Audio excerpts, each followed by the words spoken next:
이재명 100만 톤 용수 가능, 공학적으로 가능한가? 최근 정치권에서 가장 뜨거운 논쟁 가운데 하나가 바로 호남 반도체 클러스터와 용수 문제입니다. 조선일보는 정부가 농업용 저수지 물을 끌어다 반도체 공장에 쓰려 한다고 비판했습니다. 그러자 이재명 대통령은 정면 반박했습니다. 호남에도 물은 충분하다. 하루 100만 톤 공급도 가능하다. 그리고 이어서 이런 말까지 남겼습니다.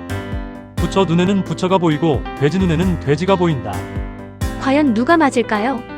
오늘은 정치 이야기가 아니라 데이터 이야기입니다. 실제로 하루 100만 톤이 가능한지 계산해 보겠습니다.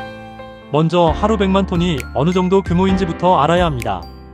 100만 톤은 하루 기준입니다. 1년이면 3억 6,500만 톤입니다. 쉽게 말하면 세계 최대급 반도체 클러스터가 사용하는 수준입니다. 작은 공장 하나가 아닙니다. 삼성 평택과 용인 클러스터를 합쳐놓은 수준에 가까운 규모입니다. 그런데 많은 사람들이 한 가지 착각을 합니다. 저수지에 물이 많으면 반도체 공장이 가능하다고 생각합니다. 그렇지 않습니다. 반도체는 물만 필요한 산업이 아닙니다. 초순수가 필요합니다. 일반 정수된 물도 안 됩니다. 미세입자 하나까지 제거한 초순수여야 합니다. 그래서 중요한 것은 물의 양이 아니라 물의 품질과 공급 안정성입니다. 그렇다면 광주와 전남에는 물이 얼마나 있을까요? 대표적인 수원은 주암댐입니다. 유효 저수량 약 3억 9,700만 톤입니다. 섬진강댐은 약 3억 9천만 톤입니다. 장흥댐은 약 1억 7,100만 톤입니다. 여기에 나주호, 장성호, 담양호, 광주호 같은 대형 농업용 저수지가 있습니다. 겉으로 보면 엄청난 물이 있는 것처럼 보입니다. 하지만 여기서 중요한 사실이 있습니다. 이 물은 비어있는 물이 아닙니다. 이미 생활용수로 쓰이고 있습니다. 이미 농업용수로 쓰이고 있습니다. 이미 산업용수로 쓰이고 있습니다. 즉 저수량 전체를 반도체에 돌릴 수 없습니다. 그래서 단순히 저수량 숫자만 가지고 가능하다 불가능하다를 말하는 것은 의미가 없습니다. 더 큰 문제는 공급 방식입니다.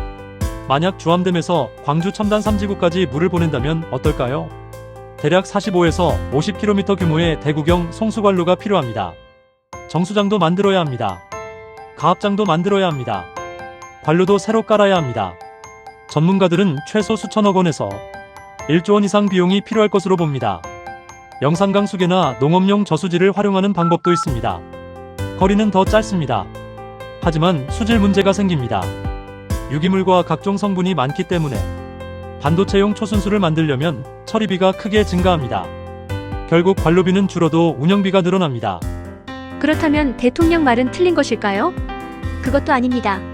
왜냐하면 하수 재이용 기술이 있기 때문입니다. 최신 반도체 공장은 물을 반복적으로 재사용합니다.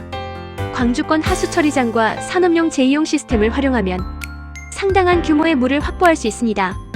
공장 내부 순환수 시스템도 가능합니다. 즉 기술적으로는 100만 톤에 접근할 수 있습니다. 문제는 비용입니다.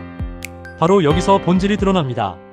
사실 역대 대통령들이 호남의 반도체 클러스터를 만들지 못한 이유도 물 때문만은 아닙니다. 더 중요한 것은 산업 생태계입니다. 삼성 평택, SK 하이닉스 2000, 용인 반도체 클러스터. 여기에는 수백 개의 협력업체가 있습니다. 장비업체가 있습니다. 소재기업이 있습니다. 연구소가 있습니다. 대학이 있습니다. 고급 엔지니어가 있습니다. 즉 반도체는 공장 하나가 아니라 생태계입니다. 그래서 반도체 기업은 물이 많은 곳보다 돈이 되는 곳을 선택합니다. 이것이 평택과 용인이 강한 이유입니다. 결국 조선일보도 일부 맞고 대통령도 일부 맞습니다. 조선일보가 맞는 부분은 경제성입니다. 대통령이 맞는 부분은 기술적 가능성입니다. 하지만 중요한 질문은 이것입니다. 100만 톤이 가능한가? 아닙니다. 100만 톤을 경제적으로 공급할 수 있는가? 아닙니다. 바로 이 질문에 대한 답이 아직 공개되지 않았습니다. 그래서 정부가 해야 할 일은 언론과 싸우는 것이 아닙니다. 설계도를 공개하는 것입니다. 어느 댐에서 얼마를 공급할 것인지, 어느 저수지에서 얼마를 공급할 것인지, 하수 재이용은 얼마인지, 관로는 몇 킬로미터인지, 사업비는 얼마인지, 가뭄이 오면 대책은 무엇인지, 이 숫자가 나와야 국민이 판단할 수 있습니다. 그리고 저는 호남 반도체 전략이 성공하려면 단계적으로 가야 한다고 봅니다. 1단계는 후공정과 패키징입니다. AI 반도체 설계입니다. 데이터 센터입니다. 2단계는 전력 반도체와 첨단 소재입니다. 3단계에서 대형 전공정 폐부로 가야 합니다. 처음부터 평택을 따라잡겠다는 접근은 위험합니다. 중요한 것은 호남형 반도체 생태계를 만드는 것입니다. 오늘의 결론입니다. 호남에 물이 없어서 반도체가 불가능한 것은 아닙니다. 하지만 지금 상태에서 100만 톤은 아직 설계도보다 선언에 가깝습니다. 진짜 승부는 정치가 아니라 데이터입니다. 여러분은 어떻게 생각하십니까? 100만 톤 공급 계획 현실적이라고 보십니까? 아니면 더 구체적인 설계도가 먼저라고 보십니까? 댓글로 여러분의 의견을 남겨주시기 바랍니다. 구독과 좋아요는 대한민국의 미래 산업과 AI 정책을 분석하는 데 큰 힘이 됩니다. AI Policy Designet. 박정일이었습니다.